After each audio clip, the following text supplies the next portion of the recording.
With so much content out there, how do you filter through all the noise and cut straight to the value? What has become very apparent is that the best way to learn is to surround yourself with those you aspire to be. But you can't just watch what they do. At some point, you have to turn it into an action. Knowledge isn't power. Applied knowledge is power. On this podcast, you will go on a journey as we speak to people who are making a difference in their industries, and people who, if we listen to closely and take action, can turn you into who you want to be. My name is Mark Sclaire, and this is Your Turning Point.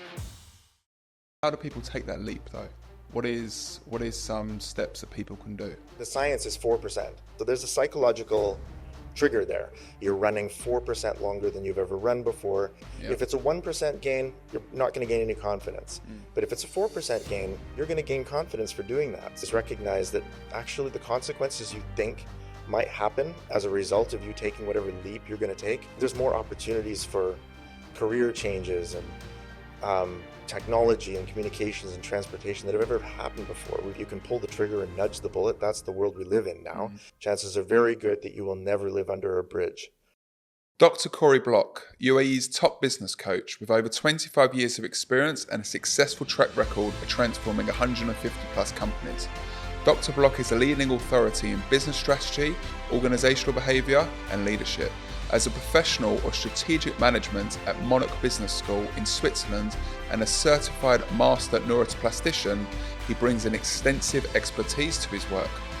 Dr. Block is the author of acclaimed publications such as Spartan CEO, 6 Pillars of Executive Performance, and Business is Personal, a blueprint for finding meaning at work.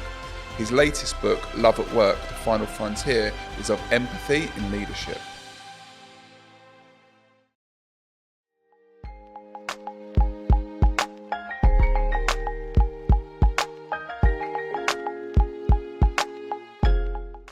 Dr. Corrie Block, thank you and welcome to the show. Thank you so much for having me, Mark. I'm excited to be here. Brilliant. Okay. There's a question I ask everybody at the very beginning. Imposter Syndrome. What does it mean to you? Oh, everybody has it all the time, including me. Okay. I can't believe people want to read books that I wrote. Every time I stand up on stage and I'm like, okay, I got to think of something really good to say. And then people come and talk to me afterwards and I think, wow, okay, so it's really actually impactful. I've been at this for 3 decades now, and I still wonder why people want to pay attention to me. And that is the same thing that is happening in the lives of almost all of my coaching clients. Those that have any degree of self-reflection at all wonder how they got there and why they're entrusted with all of these resources, not just the money, but the people, right? There's thousands of lives and thousands of families at stake. And imposter syndrome is very real across the board. Yeah. And that is, I think it's just a recognition of your humanity and the gap between who you know yourself to be and who other people think you are based on your presentation to the world. Because we're all presenting ourselves, right? I'm presenting a version of myself now that, I don't have the same presentation with my wife. I don't have the same presentation with my kids. I don't have the same presentation as a coach with my clients. You know what I mean? We adjust ourselves just a little bit and throw that presentation out at the world, hoping that the echo we hear back justifies the presentation. Yeah. And that's that wondering whether or not the echo is going to sound much like the presentation I've given. That's the imposter syndrome. Yeah. So for me, and it's so true what you're saying there, but what I see it as is, and hopefully we'll have a discussion on this, is it stops you from being complacent. Because if you were like, hey, I'm the man, I've got this, I know what I'm doing, you don't rehearse, you don't practice, and I'm sure there's many things that you can say whilst you're in your sleep, but before you do it, or before you get on stage, you've always doing some sort of preparation, and that stops you from getting complacent. And that means that you're always going to not just stay in your lane, but stay in a place where, yes, it might be uncomfortable, but if you get through it, wow, the opportunity is endless. Yeah, I think I agree with you. I think the imposter syndrome sets in on that top 10 to 15% of our performance in anything, right? Where you're, at 80% of what you can do, you can do it. You're very confident. You're driving, you're not thinking. You can speak without thinking. You can make decisions without thinking. It's in that top 20% where you're like, I hope I can pull this off. Yeah. That's where the imposter syndrome sets in, because your confidence starts to wane a little bit. You have less experience at that level. Yeah. But when you're pushing past that 100% mark, where you're actually doing something you've never done before, by definition, you've never done it, right? So you don't have the confidence that comes from experience. You have the confidence that comes from other people's experience, things you've heard, things you've seen. And then to take that on and say, oh, I can do this, even though you've never done it before, that's where the imposter syndrome might set in, because you're still wondering. You're wondering if you're actually capable. And it's not until you've done it that you realize you are. So how do people take that leap, though? What is some steps that people can do? Because there's a lot of people which are listening to this now who will never get started. Right. They will never get going with it. Yes. And what is it that people can do, an action that someone can take to build momentum where they can at least give it an opportunity? Well, as it turns out, there's actual good science behind this. And the science is 4%. 4%. Yeah. No matter what it is, if you have a subjective view that whatever you're doing, you're lifting something that's 4% heavier than anything you've ever lifted before, you're running 4% longer than you've ever run before, you're trying something that's 4% more difficult than anything you've ever tried before. If you've got that kind of view where it's about 4% harder than anything you've ever done, your chances of making it are pretty good. Right? And it's enough that you'll gain a little bit of confidence for doing it. Yeah. If it's a 1% gain, you're not going to gain any confidence. But if it's a 4% gain, you're going to gain confidence for doing that. So there's a psychological trigger there. Yeah. So my recommendation is, first of all, start with something that's 4% harder than anything you've ever done before. Second thing is recognize that actually the consequences you think might happen as a result of you taking whatever leap you're going to take, chances are very good that those consequences are not going to happen. And even if they do, they're mitigatable, right? It's a steerable ship. You can pull the trigger and nudge the bullet. That's the world we live in now. And you live in the most abundant time in all of human history, right? There's more opportunities for career changes and technology and communications and transportation that have ever happened before. We've never lived in a time where it's so easy to get back up. So it's, we're completely padded on the way down, and then it's very, very easy to stand up again. So the consequences that would have been paid by your ancestors that earned you the right to be born, you don't have to pay those consequences. Chances are very good that you will never live under a bridge at any point in your future if you're good at getting back up. It's, if we take social media as an example, okay, people, they don't want to be on camera, they don't want to put themselves out there. But I believe that we live in a time of mediocre. Okay, there's so much quantity of content out there. Actually, if you look at most of it, it's such surface level stuff. What content people are putting out, and then we start doing it, and then we're like, oh, let me try what this person's doing. Let me try what that person's doing. And they forget actually who they are as a person as well. But what I like to talk about in regards to confidence and self-esteem. How do you get that self-confidence? Because a lot of the time you're reliant on somebody going, oh, you did a good job. Oh, that was really good of you. Oh, I'm so proud of you for doing that. And then it becomes this drug that unless you're getting that instant gratification, I guess, then you're like, oh, I'm not going to bother doing this now. So how can you have that self-reflection, I guess, to work out actually, this is what I want to do and I want to go continue with this? So for me, that comes from understanding who you are, right? If you can decide one of two things, right? You can decide to care about yourself, or you can decide what other people care about you, or whose voices in echo you care about, right? So you can say, I care what the whole world thinks about me. So you put out a piece of communication, and if you care what everyone says, it's going to be rough, right? If you care what just a narrow band of people, your family, your friends, if you care what they say, it'll be less rough. If you only care what you say, and you don't care about what the response is, you might be a bit egotistical, but it's not going to be rough for you because you don't care, right? So it's caring about the echo back from society that makes us vulnerable to that feedback. And to assess the communication itself is a risk. I don't like social media. No. Me, personally, I don't. And when I put something out onto social media, more often than not, it's mediocre. I don't want to irritate people. I don't care about the debate. My my venue is here on podcast. My venue is with my coaching clients. My venue is on stage, either training or speaking. That's my venue, and I'll be very controversial in those places. Social media, like you said, it's an ocean of mediocrity. Yeah. And I think probably I'm just another drop in that ocean of mediocrity myself.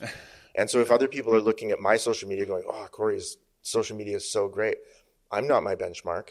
No. I'm really not. I'm saying things that I'm hoping are going to add value to people's lives. If they read it and it adds value, great.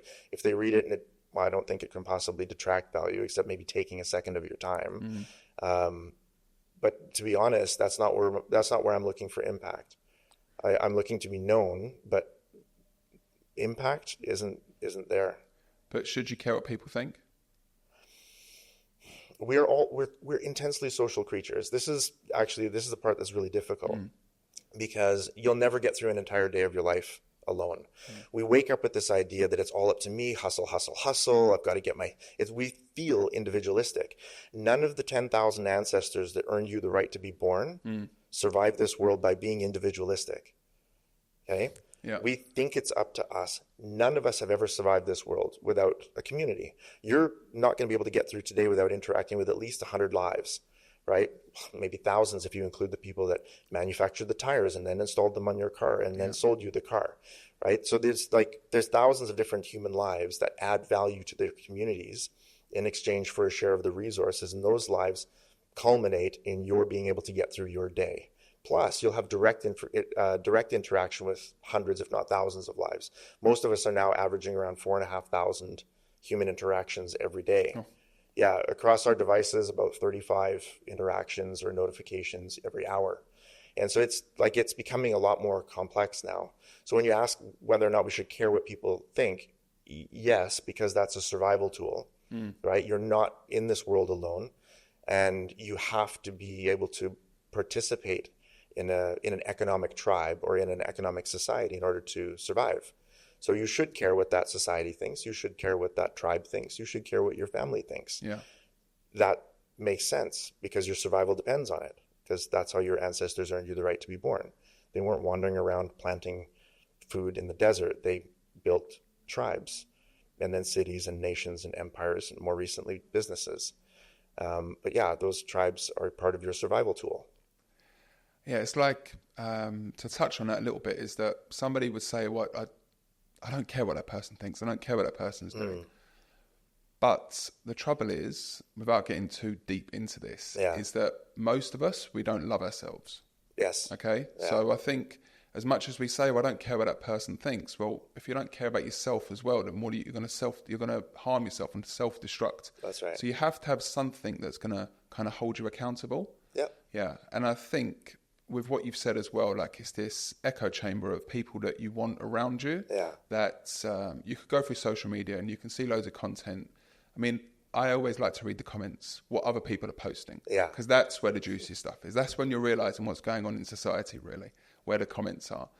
But when you see these comments, the question I ask myself, and especially if it's directed at me, even if my friends message me, going, why are you wearing that? What are you doing that for? Why are you putting yourself out to the world? Yeah. I say, why are they asking me that? Does that person have a problem themselves? And a lot of the time, it's them reflecting how they are feeling. Yeah, it's a projection. Yeah. So that's how I process it. But I think a lot of people, they just go, oh my God, this person thinks this of me and I can't do anything. But I always say, like, to the other person, are you okay? Do you need to talk to somebody? And that annoys them as well. That really annoys them. That assumes that there's something wrong, right? But no, but it shows that they're not going to hurt me either. Even though they might not have meant to. They go, it's come from a good place. Yeah. But it's like, why are you posting stuff? And then he messages me later on saying, oh, can you help me with this thing? I'm trying to put this thing together, I think the answer across the board should be, yes, I'm okay. And yes, I need to talk to someone. I think both of those things are true of all of us all of the time. Yeah. But like you say, I think that most of our communication comes from our view of ourselves. And I was asked, I'm saying a lot more I love yous lately because I think we've been too stingy with that word. Okay. So I'm saying a lot more I love yous to people. Somebody came up to me, good friend to me, and said, I love you. And I said, okay, what do you mean by that? And she said, well, it means I am sharing with you the love that I have for myself. Yeah. And I just really I enjoyed that definition. I think that's a really honest, authentic, and generous piece of communication. If I'm sharing with you the love that I have for myself, then the echo that comes back is only a reflection of how you receive it, not what I've communicated.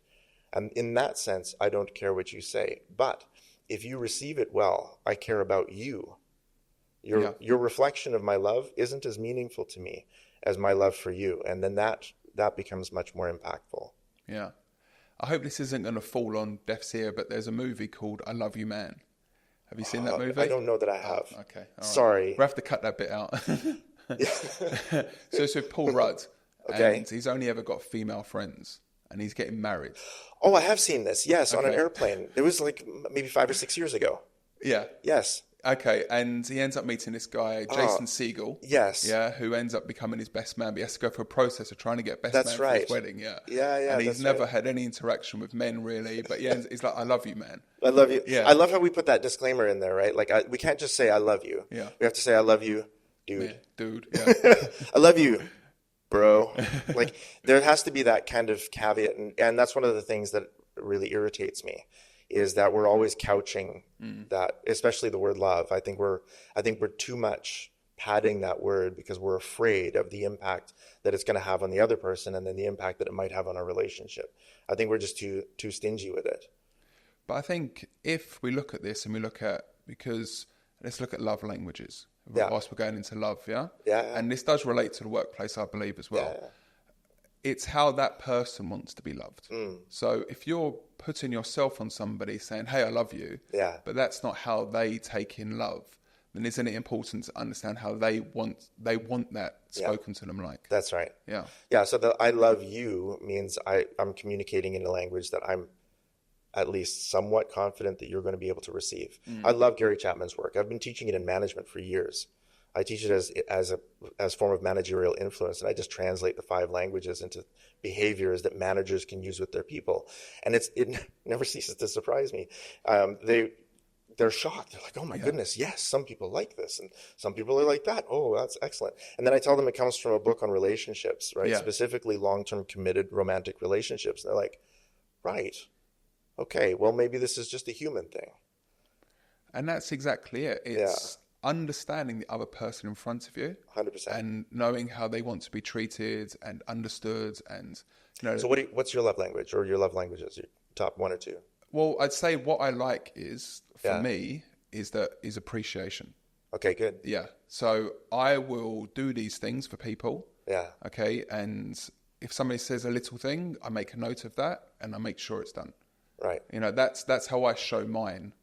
Some people, but then it's not appreciated a lot of the time because then it becomes expected. Right. So you do these little things, and then it's like, oh, well, you should have done that anyway. Oh, you meant to make me coffee in the morning. Oh, you meant to do all these things. Oh, you were meant to have set up the office early because I did it once or twice, or I stayed late after work. Yeah. And then it becomes expectant, and then there's no appreciation there from that. Right. So that's my if I'm appreciated and respected, that's right. How we can work better together. Yeah, of course. For me too, it's appreciation and touch. Like words of affirmation is Chapman's language. Okay. Words of affirmation and touch are really big for me. Yeah. In managerial, like when I teach this to managers and we talk about touch, right? They're like, oh, well, you can't touch people. I'm like, okay, well, there is, a simple affirmation here or here that matters to people. There is times when, you'll know the huggers in the office. Yeah. Right? They'll come up to you like this, right? Yeah. And you're based on your love language, if you're not touch oriented, you might think there's something untoward about that. But if you recognize, that's how they like to be communicated with, they're communicating from their native language, you take that hug, right? Not for your sake. You take that hug for their sake. Yeah. Right? And then that communicates to them that they're accepted and they're loved and they're trusted. And what that translates into is discretionary effort when they're not being managed, which is 95% of the time. Yeah. So I think when it comes to being a leader or a manager, one of the first questions actually, I don't know if everyone does this. Sometimes I do things and I just think that's the norm. Okay, but if I'm looking after a team or running a team or leading a team, I sit down with each person individually and I understand, like, how do you want to be communicated with? How do you want to be spoken to? What's important to you? What drives you? Yeah. You know, so I'm understanding what is kind of their love language. Yes. Yeah. Yeah. Absolutely. Yeah. So how do we move this now into the place of work? Because that's where I want us to be. Okay. Languages? This conversation now. Oh, yeah. good. Because what's happening is, and this is the main reason for my podcast, is that I want to help people build careers. Sure. And to build careers, you need to build relationships. Yeah, sure. Because like you said, you can't do it alone. That's correct. Yeah, it's a lonely road. Yeah. You need people along with you that can help you. Yeah. And a lot of the time, you need someone to champion you, support you, guide you. And challenge you. Okay, yeah. I'd agree with that as well. Yeah. So so in finance, we know that the only free lunch is diversification of investment. Okay. Right? That's the only thing that will absolutely make more money than not doing it. Okay. Diversifying your investment. Yeah. We don't tend to think about that in terms of relationships, but the diversification of input and influence in relationships is the free lunch in sociology. You want to live a better quality of life. You have more influence. We want to have a deeper thought life and interact better with information. You need people around you that are different than you. I can't tell you the number of times I've got, speaking of a workplace scenario, I've walked into a board of directors and they're all sitting there, there's 8 of them, and they're like, "Oh, Corrie, we're so glad you're here, but we don't really have any issues on the board. We're a very smooth running board." And that phrase really irritates me.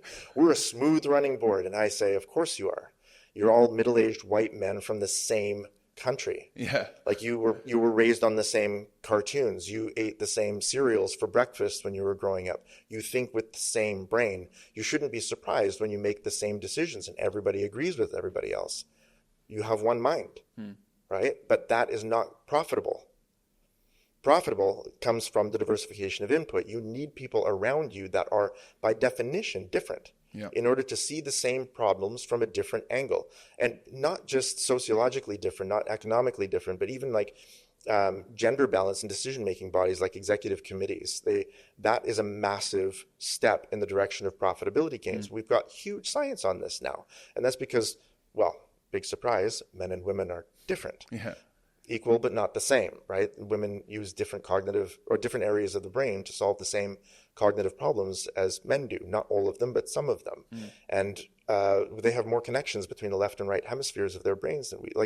They're different by design, and the economics make us different, and religious makes us different. History makes us different. Genetics makes us different. And those differences, when you bring them into a decision-making activity, like a board of directors or a committee or an executive committee, those differences are profitable. They are friction-bearing, but the friction itself is profitable if you value it.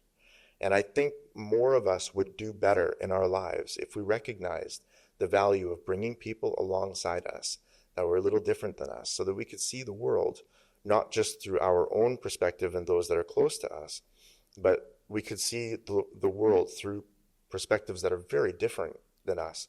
And that gives us a lot wider of a view, a lot wider of a worldview, if we trust another person's ability to filter the available information, which I think is maybe one of our big challenges. As individuals, I have no hope at all in the 90 years that I'm going to be on this planet, maybe 100 now with medical advancements. Yeah. I have no hope at all of sorting through enough of the available information to be even reasonably confident about anything. Right? There's just so much information out there. And so my best practice for sorting through the information, for doing better in society, for having more right answers than wrong answers, or let's say more helpful answers than unhelpful answers, is to surround myself with people who are looking at the same blocks of information through completely different filters. And then asking them, what do you see? When you look at this, what do you see? When you look at this, what do you see? And then when hearing all of that back, that means that I have the benefit of not just my lifetime, but I have the benefit of 5 or 8 other lifetimes of filters, looking at the same pieces of information. Valuing that is valuing friction, but it also leads to unbelievably better decision-making quality because of better input-seeking behavior. It's profitable, not just in the boardroom, but in your personal life as well. Yeah. So I think there's a word you said there, which was perspective. And when I do my training, the first thing I say to people is the most important perspective is your client's perspective or the person you're speaking to, their perspective. That's correct. How they see it is all that matters. That's right. Yeah. And let's say that there was, God forbid, a car accident, okay, and you've got 3 witnesses. Yeah. Yeah. They all saw the same thing. Yeah. But it all gave completely different police reports. Correct. Yeah. Or if we look at things like, which is an absolute headache at the moment in football, which is VAR. Right. It's meant to be that once the ref says this, that's it. It's done. That's clear as day. But then you've got the punditry and the commentary. No, this wasn't a foul. He was outside the box. Like there's no define of it. Yeah. It's that's how that person sees it as. That's right. Yeah. And for me, like the only perspective is that person you're speaking to. Yes. So you have to understand how comes they're feeling like that. But how do people start to, because we know that that's a real strength to have, to see it from other people's perspectives. That's right. Yeah? But how do we get out of this narrow-minded of, we're on a table with, or an executive table with 8 of the same people. Yeah. Yeah. They're doing the same thing. How do we go, no, let's actually be more open to listen to others. Yeah. I can't remember if I might be misattributing this, but I think it was Peter Drucker who said that the most important ingredient in active listening is a closed mouth. Okay. Yes. Yeah. I'm going to just say it was Drucker, and I'm going to have to look that up afterwards. But anyway, I remember the quote. I don't remember exactly who said it. Okay. But I've done a lot of thinking about that, about listening and the value of listening. And I've read, I don't know, a dozen books on active listening and this process of active listening and all these stages of active listening. And for me, it boils down to 2 things: curiosity and care. If you're curious about somebody else and you care about them, those are the only ingredients you need, right? You will ask the questions that allow them to feel safe, to be transparent with you. Yeah. If they trust you, they'll be transparent. If they don't trust you, they won't be transparent. But the more curious you are and the more you genuinely care about whoever it is that you're listening to, the more transparent they're going to be, the more trust there will be between you. So those for me are the only ingredients, aside from Drucker's closed mouth. You need to be curious and you need to care. And if you're not curious about them and you don't care about them, you have no business talking to them. Yeah. I think something which I went through a process of understanding more about myself. So I was like, right, this is me, this is who I am. I understood that. And then I asked other people what they thought of me. Right. Yeah, good and bad. Yes. Yeah, and reached out to good people that were going to challenge me as well. And there was a lot of... I don't put myself out there enough. I'm more than I think I am. I can do more. I can always be more. Which is nice to hear. But then it's a bit of a burden as well when there's higher expectation from other people than there is of yourself. Sure. Yeah. But one thing that really stuck out to me was that how you make people feel when you're sat with them. Yeah, and I don't think you can ever underestimate the power that you have of how that person feels when they're around you. Yeah. And I think, if you look at work, especially relationships, Sure. When you're with a client, when you're sat with your manager, sure. and you're just actually listening, and they can see you're listening because most of the time they don't get listened to. Right. Yeah, it goes over people's heads. They're on their phones. It's hard to get their attention, or they're listening because they have to. They're actually not taking it in, like active listening. Yeah, that's right. So that's right. That's something which I've really worked on, but it's been a natural thing for me, which is great. But then I've also got to, at the end of my conversation with somebody, be like, how did I do that? And has that really made a difference with that person? Right. And a lot of the time, in the feedback from trainings that I do and stuff, that's the really positive signs of it. Yeah, you'll hear that in the echo. Right, we're always trying to present a message to the world, training, speaking, listening. You want to add your voice. When you're listening to another person, that becomes your responsibility, that echo. You need them to hear back what they've put out to the world in a relatively familiar voice, right? You need them to hear from you, this is what I heard you say. This is why I think you're saying it. Is that right? Yeah. And once you've produced the echo for them, they feel a lot more confident. They feel like, okay, good, my message is getting across. I'm valued in the world. I put this out, I hear the echo back. That's great. Yeah. So that's where active listening becomes, I don't know what we call it, active echoing. Yeah. Right. So yeah, I mean, the pundits would call it mirroring, Yeah. but it's not that simple. No. If you genuinely care about somebody, you genuinely care that they feel heard and understood and valued and eventually, hopefully, loved as a result of what you've not just heard from them, but echoed back. Yeah. Yeah. So when I do my trainings, there's 5 things we all want to be. Yeah. And the first one is right. Okay. Yeah. But a lot of the time we're trying to prove somebody wrong. So Right. where does that get us? Correct. Yeah. So leave our ego at the door and at least understand why that person's feeling like that. Yes. Yeah. So then the next one is we want to be appreciated, like you mentioned. Yeah. And we want to be understood. There's nothing worse than you talking for 10, 15 minutes and you're giving all your energy, all your effort, and they didn't even get it. Yes. Now you can reflect a little bit and say, hey, did I say it in the right way? But you've done it 1,000 times. So you're like, why are they not getting this? And it becomes frustrating. And then you don't really want to work with that person. Yeah. And then they don't want to make a mistake. People don't want to make a mistake. Yeah. So they just stay in their lane, never make any difference. Yeah. Or if you look at a business, I want to get somebody to choose one of my products. Yeah. But they've got this world leader as a trainer that's coming in. Yeah. That's the safe bet. Yeah. I'm well known, but nothing on that level. So it's they don't want to make that mistake, so they stick with what they know. Yeah. And then the last one is they want to be reassured. Yeah. And that is sales, which is what we talk about, which is what this is about, but also in regards to within a workplace as well. So I just think if you can think of those 5 things with any communication you're having with a client or a colleague, and you take that into account, those relationships are going to be a lot stronger. Yeah, absolutely.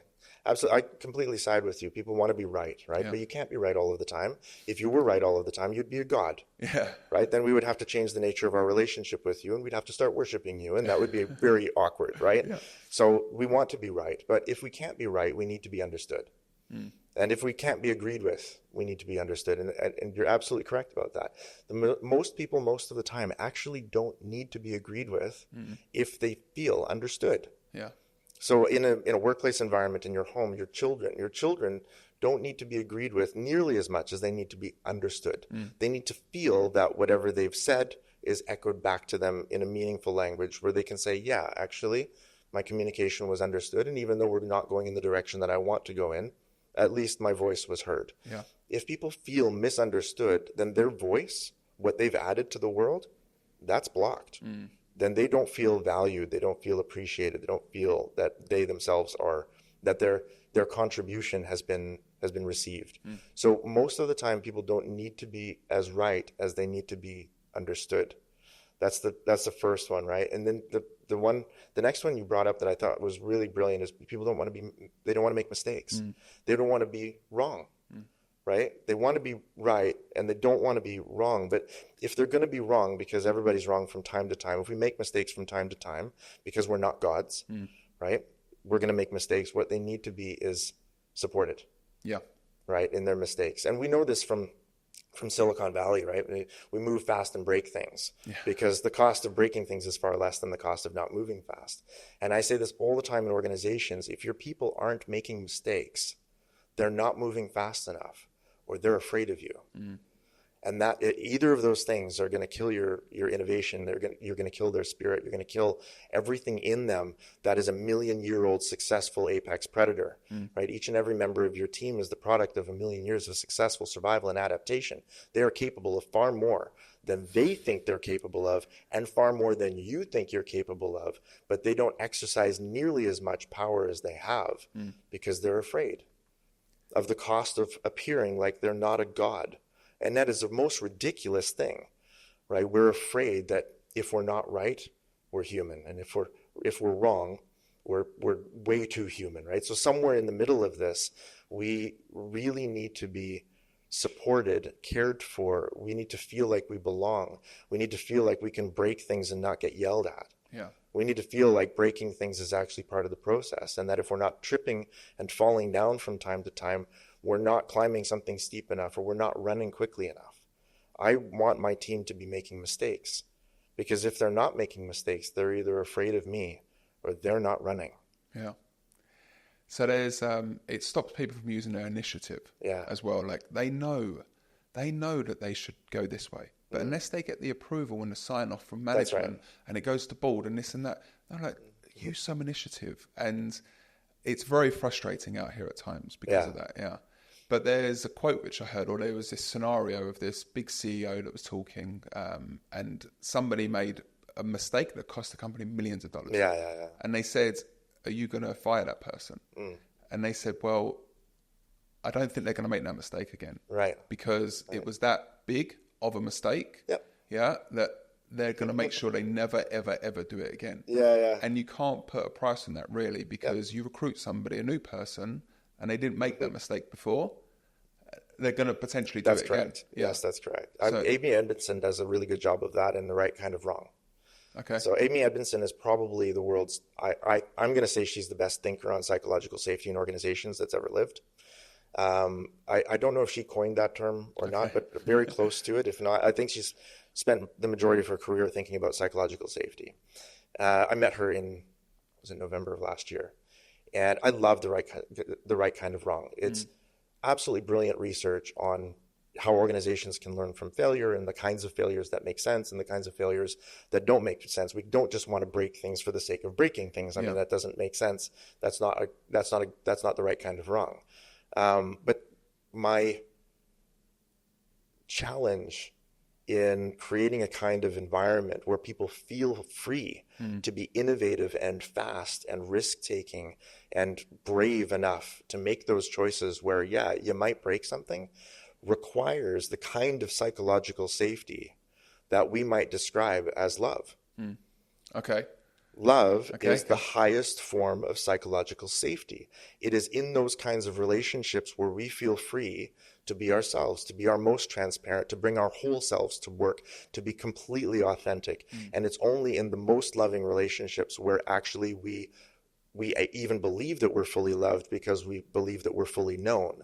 If we're fully authentic, that's the only way that we'll ever know that we're fully loved. And so that is the highest form of psychological safety, when you know that you're fully loved because you're fully known. We talk about bringing our whole selves to work. We talk about psychological safety in organizations. We do not talk about its highest form. Yeah.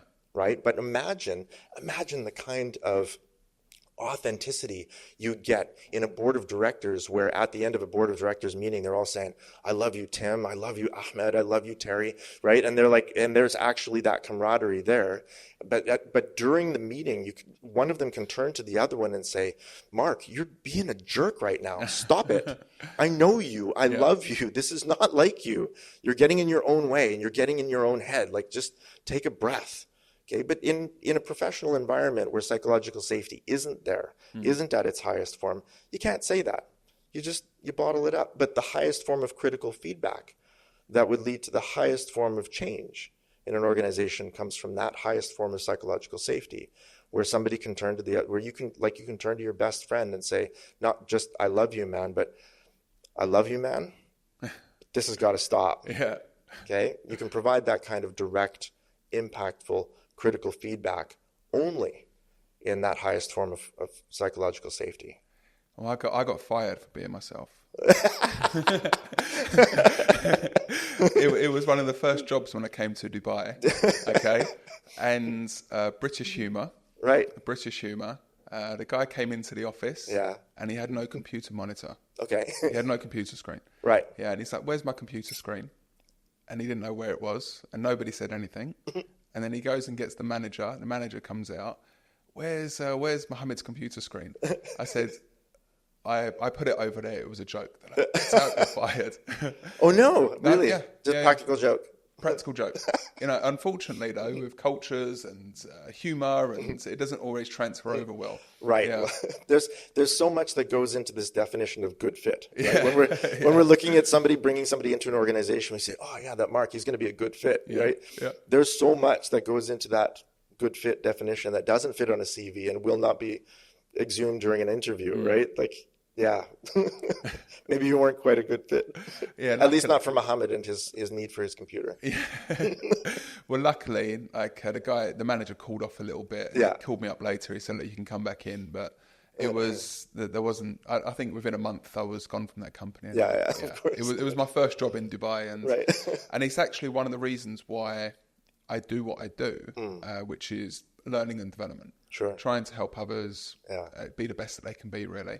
Because when I came into the company, my onboarding experience was, here's a book, go over there and read this. And no one spoke to me for 3 days. Oh, wow. That was my onboarding experience. Wow. Yeah, so... Well, that says something about the culture of the organization, right? Yeah, sink or swim. Yeah. Yeah, you've got this, go at it, we're not going to help you. And, that's not leadership. Yeah. It's not even management, Right. We're just going to throw you in the deep end. If you swim, you're fine. If not, then you'll drown, and that's it. Yeah. Yeah. Yeah. So that was a complete revolving door, volume. Let's get loads of people in, see who sticks. That's interesting you say that, because there's some organizational cultures are a bit like that. I restructured a property development firm I won't name them. Neither will I. Right. A few years ago, that decided during our workshop to produce their vision, mission, values, and goals for the organization. One of their value words was dominance. Wow. And I've never seen that before. But I walk in with all of this space, right? I'm like completely non-judgmental. And so when they're thinking through their value words for the organization, they come up with dominance. And I'm like, okay, let's just put that's valuable for them. We're going through the exercise of deciding what we are and what we aren't. And I'm looking for the opportunity to strike dominance off of the list. Oh no, it's on the About Us page of their website now. It is a plaque on their wall as soon as you walk in. The interesting thing is that the culture of the organization reflects this. So they themselves in their production of luxury property, they're very, very good. It's a very good luxury brand. But the culture of the organization, if you survive the first 6 months in that company, your tenure will probably be between 8 and 10 years. You'll spend almost a decade there. Okay. That's the average tenure after the first 6 months. The first 6 months is that revolving door. Almost nobody makes it, ever. And they do that by design. They want a certain kind of person to last. So they just bring everybody in, and only, a few people from each cohort survive. And those are the people that they want. It's dominance actually is a cultural value in that organization. And so when you deal with the higher ups, they're all very respectfully aggressive with each other and respectfully honoring with each other. They all know they're the kind of person that would survive there. Yeah. There's no knockdown, drag out fights. There's sparring matches. And you should do it this way, and I think I should do it this way, and this is what we should do. And at the end of the day, they get it done. And they get it done without hurting each other's feelings, because nobody in the organization is that soft. So do you think that should be allowed? I think they decide what should be allowed in their organization. That's their economic tribe. But they decide who gets to be a member of their economic tribe. Each and every member provides value to the tribe in exchange for a share of the tribe's winnings in the game, the economic game. It happens to be a property game. But they decide what kind of gameplay they want, and they decide what kind of players they want on their team. That's not I don't get to decide that. But do you think there's some people that try to spoil that game? Like, this isn't how business should be run. You should be more caring of people. And I'll answer the question. Like, I feel that if that's how you want to run a business, if that's who you want to hire, if that's who you want in your business, that's who you are.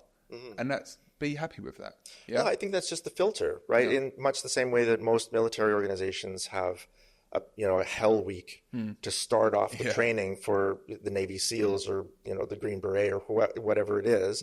You want to be the toughest of the tough? Okay, well, show us that you've got what it takes to survive a week here. That's not a bad thing. If that's the filter that you want to try to find the person that you need, you just have to pay for the cost of the filter. It's expensive to bring all of those people in, to onboard them, to train them to do the first 6 months, to pay them for their first 6 months. To find one person that will survive in the Navy SEALs costs thousands and thousands of dollars, right? Just to get them started. And then their training costs millions, right? So I don't think there's right or wrong. I think there's helpful and unhelpful. And what's helpful and unhelpful has to do with your goals and the organization's goals.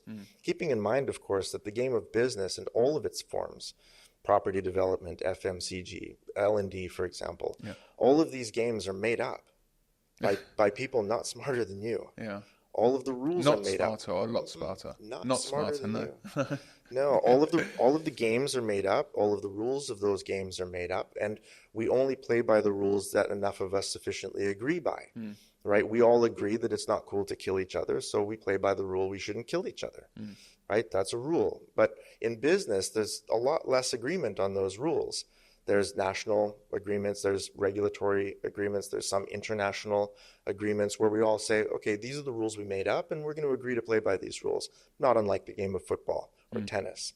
These are the rules, and this is how we decide. But the more complex our society gets, the more difficult it is to decide who's broken the rules and who's kept them, right? We're looking at the VAR now, judging whether the ball is inside the line, outside the line, or if that's the shadow of the ball hitting in the line. And if the shadow hits the ball and it hits the line and the sun is in the right position, is it out? Is it an offside? Well, actually, that's becoming a lot more complex. What's not complex is understanding that it's just a game. It's a game. Business in all of its forms is a game that we play so that we can feed our families, educate our kids, take care of our parents, and build our own dreams.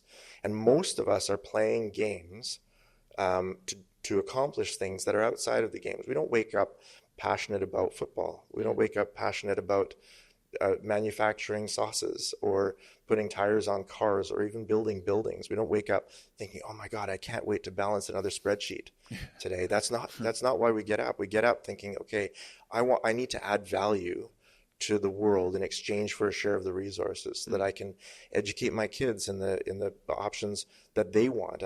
So I can provide a higher quality of life for my family and my friends than I had when I was growing up. So I can provide a higher quality of life for my parents than they would otherwise be able to afford. That's why we actually go to work, is because of that. But recognizing that it's just a game means that, yeah, you know what? You can play by the rules if you want to, but recognize that the rules were made up by people not smarter than you. Most of those rules can be bent. Some of them can be broken. And if you're powerful enough in the game, you can rewrite the rules. Yeah. Make sense? Yeah, because I want to help people now play the game. Good. Yes. Yeah, good. Okay. So here's our pivot. Let's get into this. I think somebody is in a place of work. Yeah. Okay, and they want to rise up the ranks. Yeah, but they need to get the support to be able for that to happen. Yeah. Okay, so a lot of the people which they're communicating with, to get heard and seen, are actually people of senior authority. That's right. Yeah, and most people out here, and I think in the Middle East more so than anywhere in like Europe or Middle East. Yeah. So Europe or America, there's this inferior complex. There's this superior complex of this person. I can't speak to them, communicate with them. They're way above me. Sure.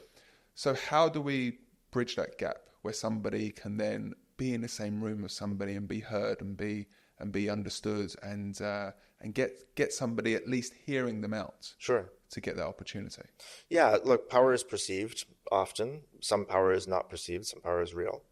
But in organizations, we would call that influence, right? And your best way of becoming influential is the closed mouth strategy.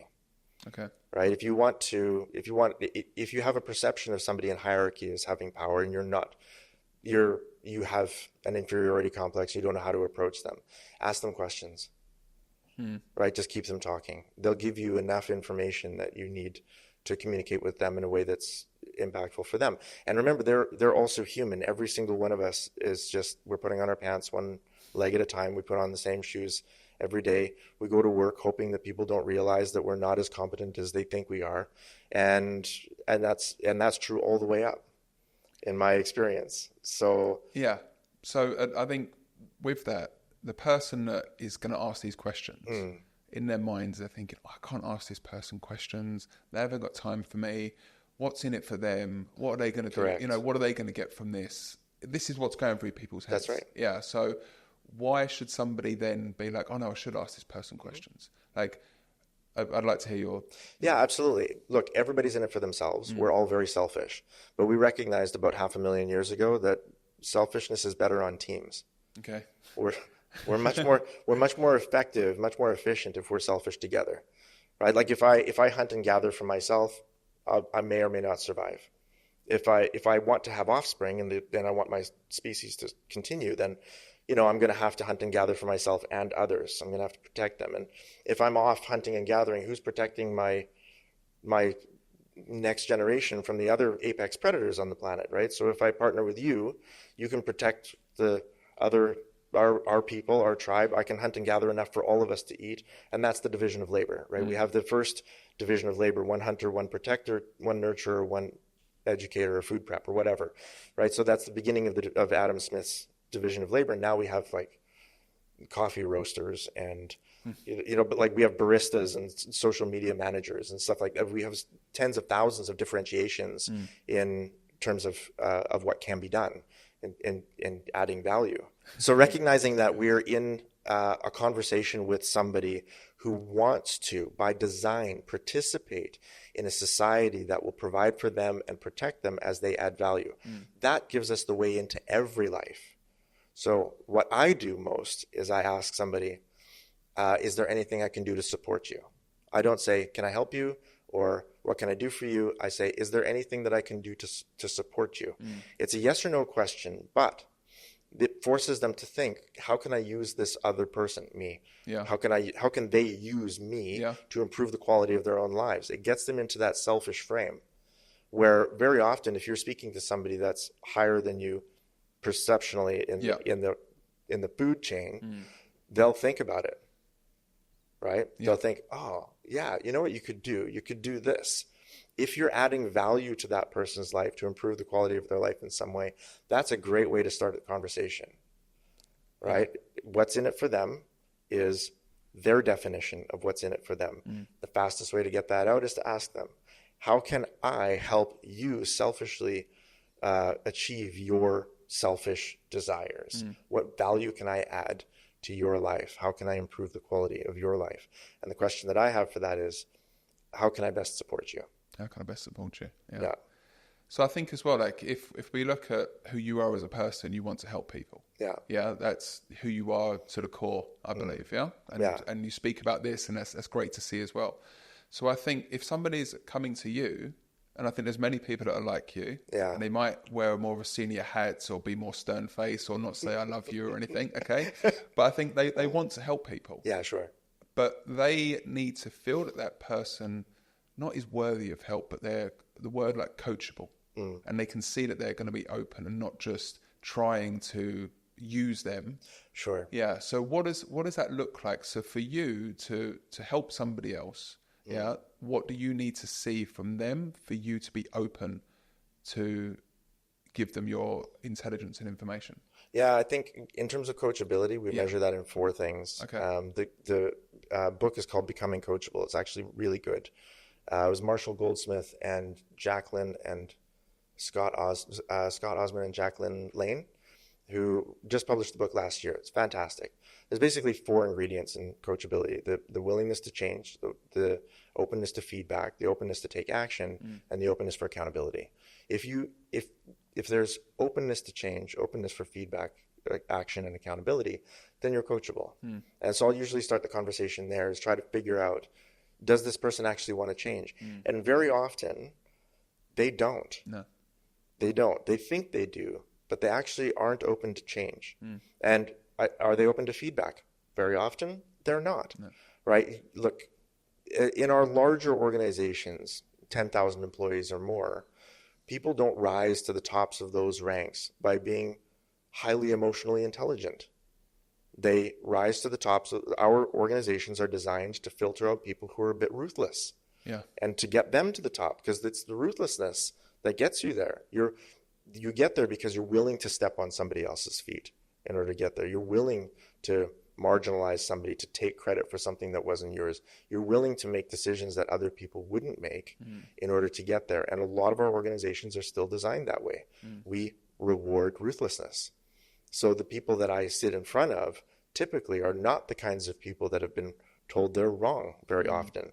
They're not the kinds of people that have been told that, diversity is a value in and of itself. They're not the kinds of people that have been told that they need to surround themselves with people that are different than them in order to make a higher quality decision. They're the kinds of people that feel very right most of the time, feel that their way is the right way, and that it is the right way because it's their way. And they have a career of evidence that supports that, right? What they've done in their history has led them to where they are, and that justifies the means. Make sense? So their openness to change is reduced as a result of that. My job is to listen.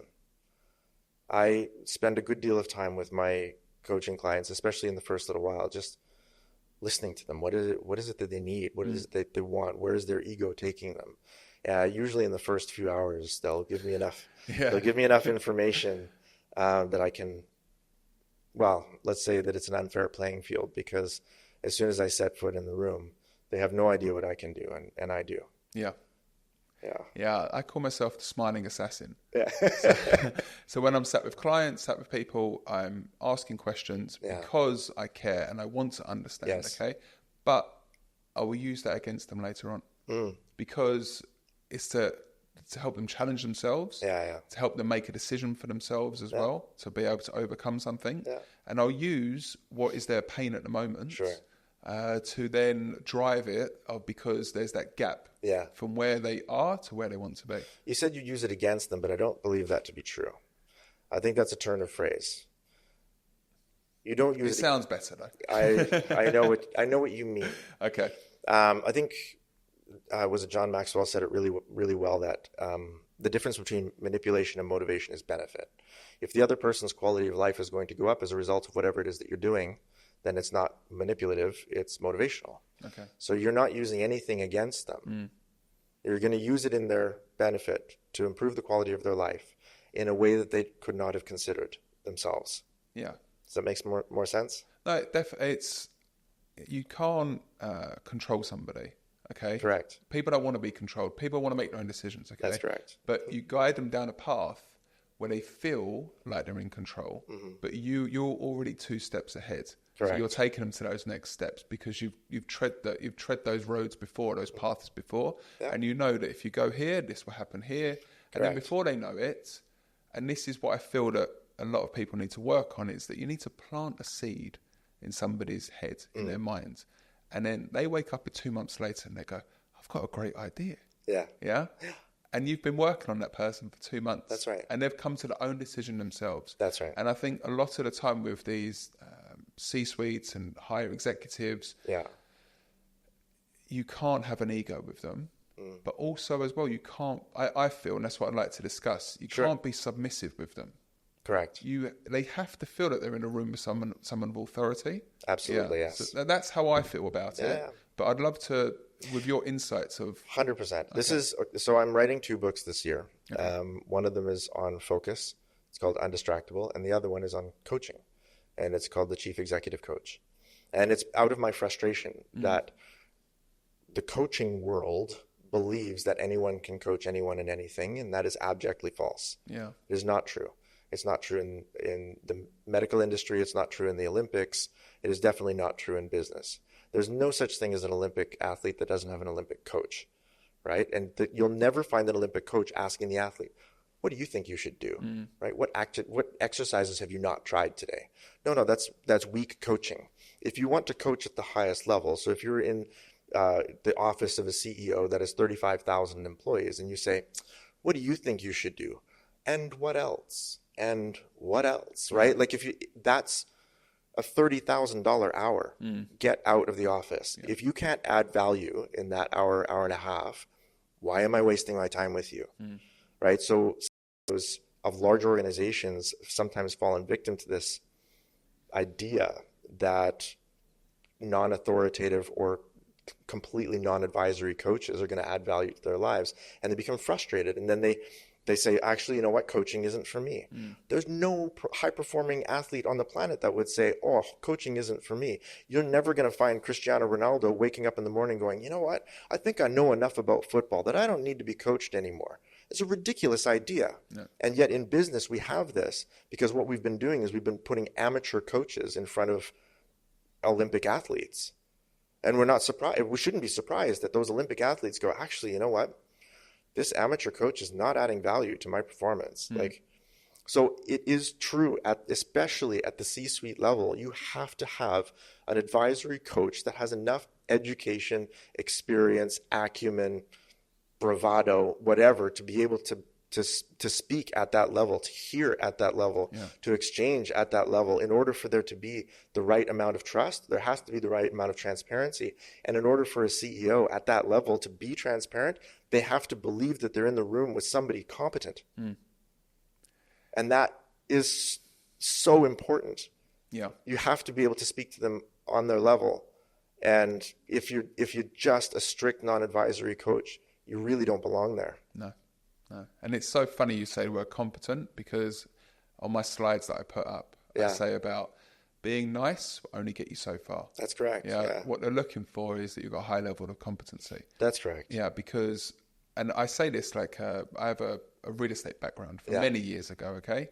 So they need to know, and again, you might twist it a little bit, but they need to know you can go to battle for them. Yeah. Yeah. So you're trying to buy a property and it's at 4.5 million. Yeah. They're making an offer of 4.2 million. Yeah. If you've been so nice to them, how can I help you? What can I do for you? And all of a sudden they're sending you into the room with the seller. Yeah. Are they going to be thinking he's going to go hard on this guy and he's going to get me 300,000 off? Or is he going to be like, oh, he's gone in there and he's been so nice and everything? He's going to be thinking, he can't get this done for me. That's right. So I'm going to go elsewhere. That's right. Yeah.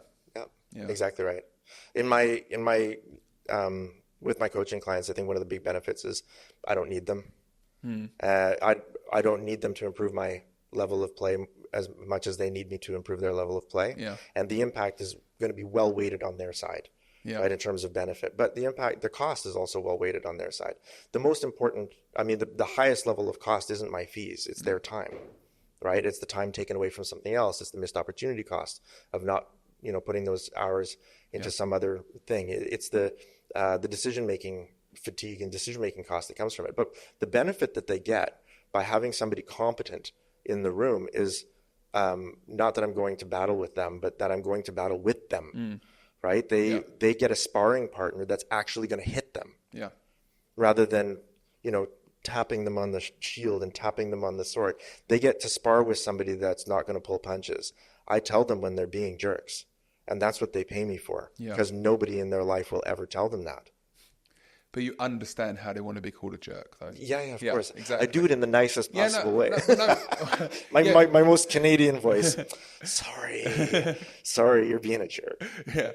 No, but you understand, even if you're being aggressive, that might be how they need it. Mm-hmm. And if they need a soft approach and let them come to you're understanding how they want to be, because you've gone through that journey of understanding them first of all. That's correct. And then you go into it. And they trust me because my agenda, everybody has an agenda. My selfish agenda isn't political, right? Where people in the organization, they might be sparring with the chairman or the CFO or the CMO or whatever. They're fighting with them. And those people have political agendas in the organization. I don't. I don't care. No. Okay? I care about their performance. My agenda is I want to make you stronger, faster, sharper. I want to make you make higher quality of decisions. And I want to see you thinking more broadly about the things that you're looking at. And my agenda is to keep you wanting to fight with me, to keep you wanting to be transparent with me. My agenda is to keep this open, because as long as this relationship is open, the longer it's open, the more influence I'll have, the more impact I'll have on you, and the more money I make. Yeah. Make sense? Makes sense. I'm adding value to the tribe in exchange for a share of the resources. And the value that I add is very often as a sparring partner that is brave enough to hit you, and to hit you well enough that it might hurt when you go home. You might go home with a bit of a limp that you wouldn't have gotten from a CFO or a CMO or even the chairman of the board. And that limp, it heals in a couple of days, usually just a little bit of an ego bruise. But they're very, very grateful to have someone in their life that sees them that closely, hits them that hard, well enough to hurt, not well enough to scar.